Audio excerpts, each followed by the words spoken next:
Apologies for the drab decor, my office is a converted loft, but I figure the people I'm going to address right now would prefer to see a person's face. Not many people have seen my previous video, and certainly very few fans of David Wood so far have seen it. However, some have, and I've been receiving some responses that leave me puzzled. One thing I think is a misunderstanding. I've been asked, why do you think this is worse than him bashing his dad's head in? Well, my video isn't a tier list. I'm not ranking wrongs. And I don't think he's at particular risk of trying to bash his deceased father's head in again. Other points include the idea that, that was before he was a Christian, and everything can be forgiven if you repent or atone or whatever. It was 30 years ago. He said he'd turn himself in if the victims made themselves known, and so on. But none of that makes sense to me. Maybe it's because I'm not a Christian, and I'd ask you to explain from your perspective. So, 94 or 95, David Wood raped 2 minors. Sorry if that's too offensive. He statutorily 2 minors. Apparently, he converts to Christianity in 96. A few weeks ago, he admits to what he did publicly. So my question is, how is what he did before he was a Christian? Now maybe you're thinking I'm retarded, but what's happening here really I think is a difference in beliefs or values or whatever. Again, he committed these heinous acts about 30 years ago when he was an atheist. See, I personally think the concealment of sexual crimes against children is wrong. And David did that as a Christian for 29 years. That's not him 30 years ago.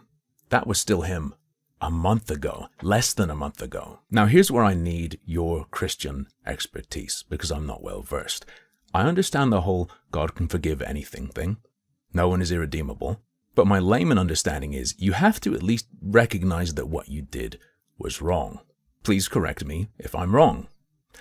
And I've watched David's scripted video. I've watched the relevant portion of the streams. I think I caught all of it. I haven't seen him do that even for a moment. What I have seen though is David mocking and judging as unforgiving those who say they've lost trust in him, having learned that he concealed sexual crimes against children for almost 30 years as a Christian. Like, guys, if you're sitting here going, look what he did, I can't trust this guy anymore, that's up to you. That's your decision to make. The point is, most people are kind of forgiving. We understand that we all stumble and so on. Now, I'm no mathematician, but running the numbers real quick, wouldn't, if he had admitted to what he did when he supposedly learned right from wrong, wouldn't his youngest victim have still been a minor at that point? And judging by his characterization of her as throwing herself at him and being places she really shouldn't be, presumably an extremely vulnerable minor. Presumably, this is where my morality differs from you guys, but if I didn't even do it, if I were aware of that happening, I would consider every moment I decided not to do something about it to be me doing something gravely wrong. And another thing that blows my mind is this sentiment shared by David and echoed by his viewers that, well, she wasn't bothered, so whatever. And by the way, what do you mean personal resolution? She wanted to have sex. We had sex. What do you think? Well, like what? I don't know what you guys mean by some things. Now again, this is a personal value of mine, not informed by scripture or anything, but I don't particularly view a child seemingly being okay with that as a strong mitigating factor. In fact, I believe that leaving a child with the impression that having sex with an adult is okay is an extreme form of harm. You have warped a vulnerable developing person's sense of right and wrong. If you think all of that is fine and dandy, I don't really know what to say. If you agree that it's wrong though, wouldn't forgiveness require that to be recognized? In David's mind, from his perspective, what even is the extent of what he thinks he's done wrong? What has he even sought forgiveness for?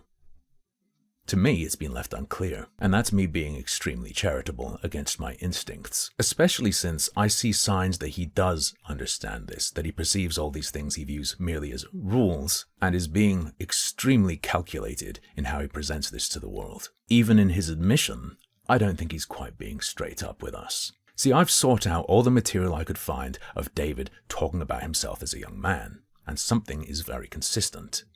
He makes it clear that he was driven specifically, strongly, to break rules. He didn't just not care about them. He wanted to show that he's above them. Breaking into places and, breaking into the school or stealing things. I felt like I was stripping away these layers of rules that people had been imposing on me my entire life, and it was an amazing feeling. And if I really wanted to to sort of be free of everything I've been brainwashed into thinking about right and wrong, and I decided to kill my dad. Stomping on flowers, stealing, breaking into places, attacking a coworker, trying to kill his father. All of these things he was seeking a rush from. Specifically, he wanted to break rules. What was right and wrong mattered to him, and he was deliberately doing wrong. In everything he was doing back then, he was specifically trying to transgress. But apparently, the one thing where that didn't apply was when he committed sexual crimes against children. See, that was just because she was so well developed, and he merely didn't care. He didn't feel anything. So when Muhammad Hijab's like, oh, you know what, if a girl's 13, but she got wide hips, that was the case. She had big boobs and wide hips, but she was 13. I did not care. I didn't care back then. Still terrible, of course, but it does sound a lot better than admitting you specifically targeted a child, doesn't it? Regarding this, I have a couple of questions for David Wood fans and defenders. How do you think it went down that night? I don't mean the damn act. I mean, how do you think he found out she was 13? Because he knew before he abused her. Otherwise, not caring couldn't have been the reason he did it. It would be the reason he didn't do anything when he found out. It would be why not checking would have been wrong. And he certainly would have made sure to make that detail clear. Under what circumstances, though, did she fling herself at him yelling, I'm 13, I'm 13? Or did he ask? Perhaps he had prior familiarity, which potentially opens another can of worms, but the way he describes her as just a 13-year-old girl and not from somewhere or that he knew from somewhere makes me think otherwise. But question is, how did he know? David, a highly intelligent man, well-educated, versed in rhetoric, chose to omit that extremely important detail. I'll spell out why that detail is of extreme importance, which David must understand. If he sought that information in any way, shape, or form, it would mean that he did not simply not care. It would mean that this man who told us in that time period he was doing the most heinous things possible on purpose was making sure she was a kid. Sure, I'm not a mind reader, but there's an important detail that's in your face that I haven't seen anyone consider. If a man who's admitted all these things and these motives were to be deliberately preying on minors, what would further suggest that that's occurring? To me, the answer's obvious. More than one offense in a row. David has explained that he wanted this off his chest to become unblackmailable, I guess. But that doesn't mean he can't soften things as much as possible, right? And he wants us to believe that in that period, these were the only heinous acts he committed that were purely out of not caring, not out of a compulsion specifically to be as wrong as possible. What difference does it make, though? A huge one. Both scenarios are bad, but one is, oopsie whoopsie, I slipped. 'Cause of my psychopathy, I can't help. I just couldn't care about these things. I didn't have Jesus at that time. Understandable, right? The other is admitting to having been an active child predator. And David has made it explicitly clear that his impulses to do the worst things possible were still present at that time. Yes, among other things, I had sex with a post-pubescent 13-year-old who, for some reason, was at a party, and a post-pubescent 15-year-old. And if I hadn't gotten locked up when I did, I would have done way worse than that. Another question for fans and defenders. Do you genuinely believe that those two acts were the only two that did not fall into his pattern of deliberately seeking wrongdoing? This is not mere nitpicking of a statement. This isn't Reddit word games. See, David has given the impression that his desire to harm people was lifted from him. And when I sat up from that prayer, the entire world looked different. Like everything was a different color. For the first time in a lot of years, I didn't want to hurt anyone.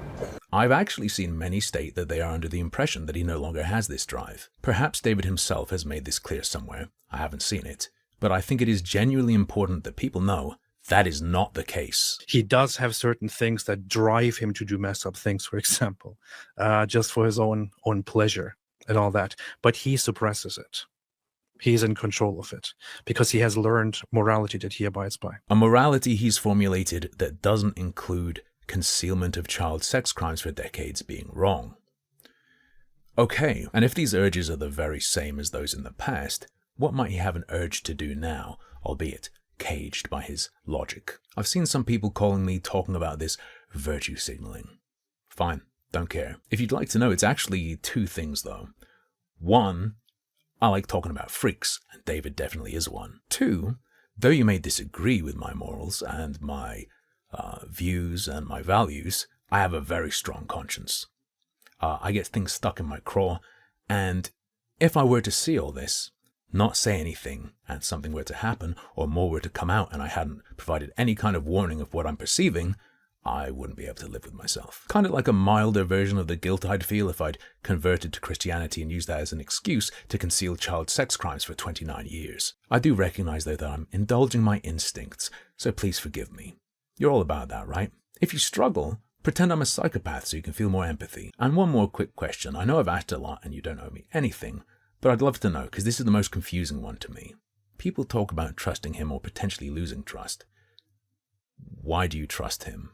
What has he done to earn that? Because I've seen people cite his incredible openness, but in my eyes, there's not much less open you can be than he has been the last 30 years. The only reason one would have at this point for disassociating from David is because it looks bad to the outside world. But we're not supposed to care what the outside world thinks. The way he's dealt with this, that genuinely cuts it for you. All right. You can see this as my version of David getting a weight off his back. I reckon I've done enough. I can chill now. Good luck. I hope I'm totally wrong.